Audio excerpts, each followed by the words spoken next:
All right, today we're going to look at AI's impact on our work through a totally new lens.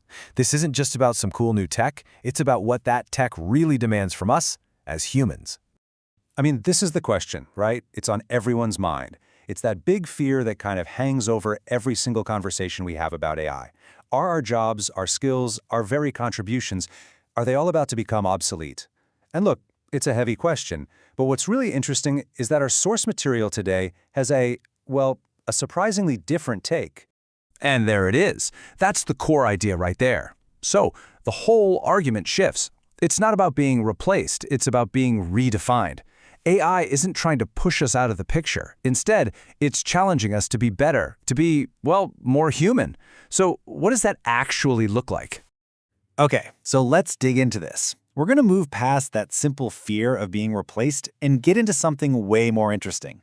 How AI is basically redefining what it even means to be good at your job anymore.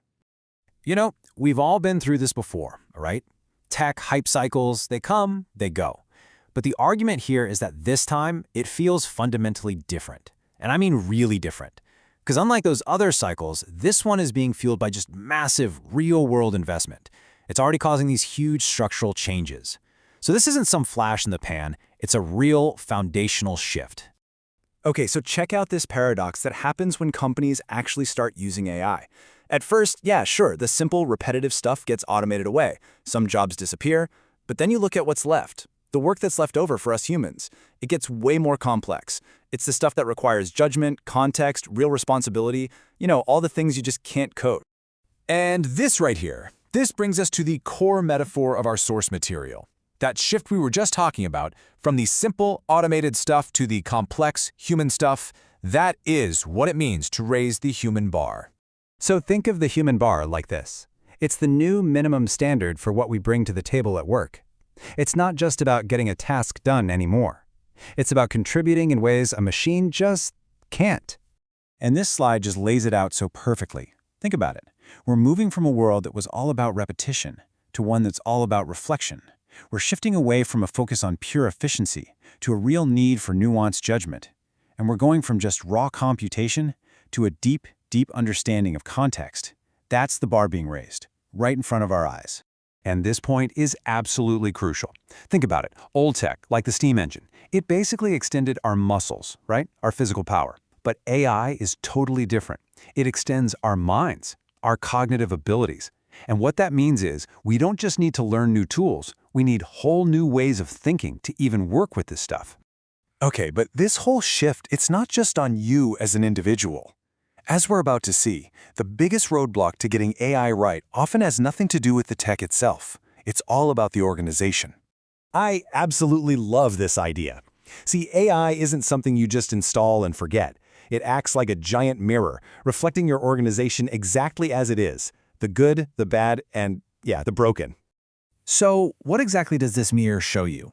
Well, if your company has bad governance, a messy tech setup, terrible communication, or just plain broken processes, AI is going to put a massive magnifying glass on all of it.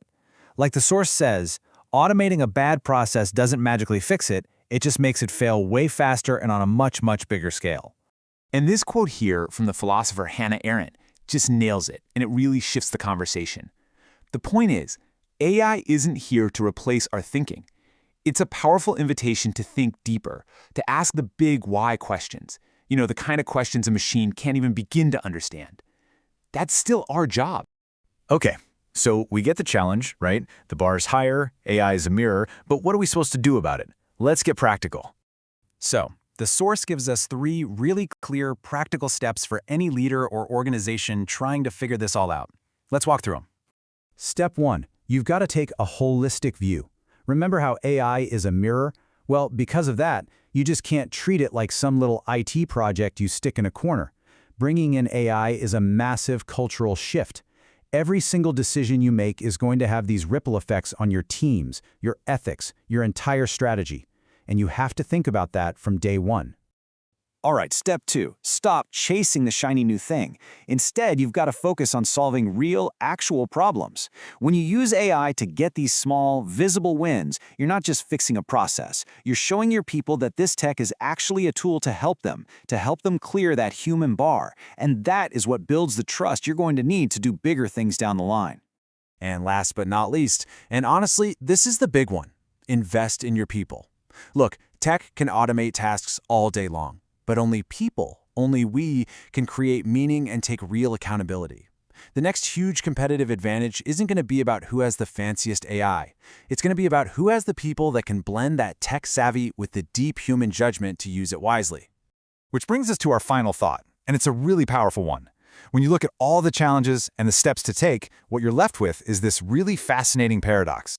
So in the end, the real question AI is asking us, it's not really about whether or not to adopt the technology. It's a much more personal question for every single one of us and for every company out there. Are you ready to grow? Are you really ready to meet the new standards set by this higher human bar? And here's the one idea I really want you to walk away with. The paradox of all this progress isn't that our machines are getting smarter, it's that they are requiring us to become smarter, more thoughtful, and more human in response.